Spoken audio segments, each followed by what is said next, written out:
नमस्कार and good morning to everybody.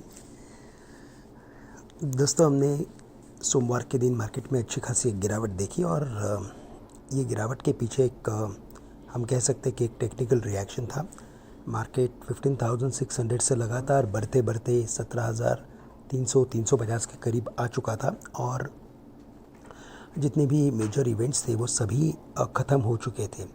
तो अगर बड़े इवेंट्स अगर ख़त्म हो जाते हैं तो एक जो वॉलेटिलिटी होती है वो क्रिएट नहीं होती है और साथ ही साथ कोई एक बड़ा ट्रिगर नहीं होता है कि जो मार्केट को आइदर साइड पुश करे। चूँकि मार्केट काफ़ी बढ़ चुका था और रेजिस्टेंस के करीब भी था, तो हमें लगता है कि उसी वजह से एक अच्छी प्रॉफिट टेकिंग हमने मार्केट में देखी।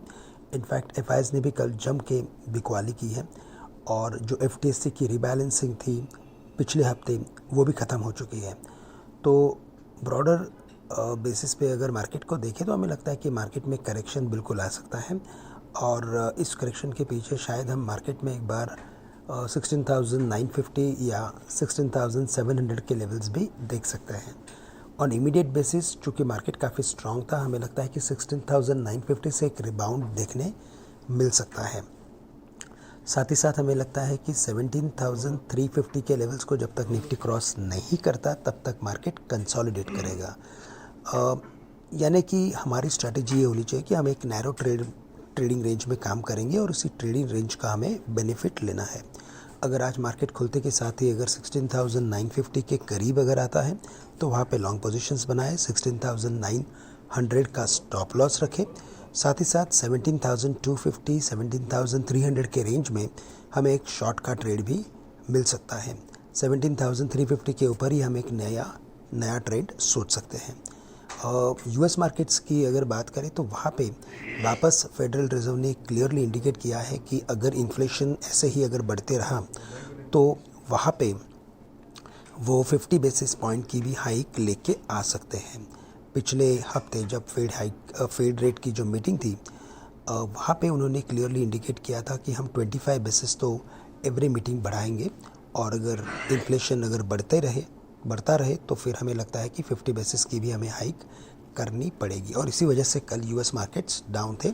साथ ही साथ अगर आप देखें तो जो बॉन्ड यील्ड था वो एकदम से स्पाइक हो गया, क्योंकि ये जो स्पेसिफिक न्यूज़ है वो क्लियरली बॉन्ड यील्ड को सपोर्ट करता है और जो बॉन्ड यील्ड है वो 2.32 के करीब आ चुका है। अगर ये 2.32 के लेवल्स देखें तो ये पिछले दो से ढाई साल के अंतराल के अंदर अगर देखें तो हाईएस्ट लेवल्स पे है और यहाँ से अगर कोई भी अगर और स्पाइक अगर आता है तो शायद हम 2.60 या 2.70 के भी लेवल्स देख सकते हैं। साथ ही साथ अगर आप देखें तो इसकी वजह से इमर्जिंग मार्केट्स में हमने एक थोड़ा सा प्रॉफिट बुकिंग या तो एक बिकवाली का सेशन देखा है।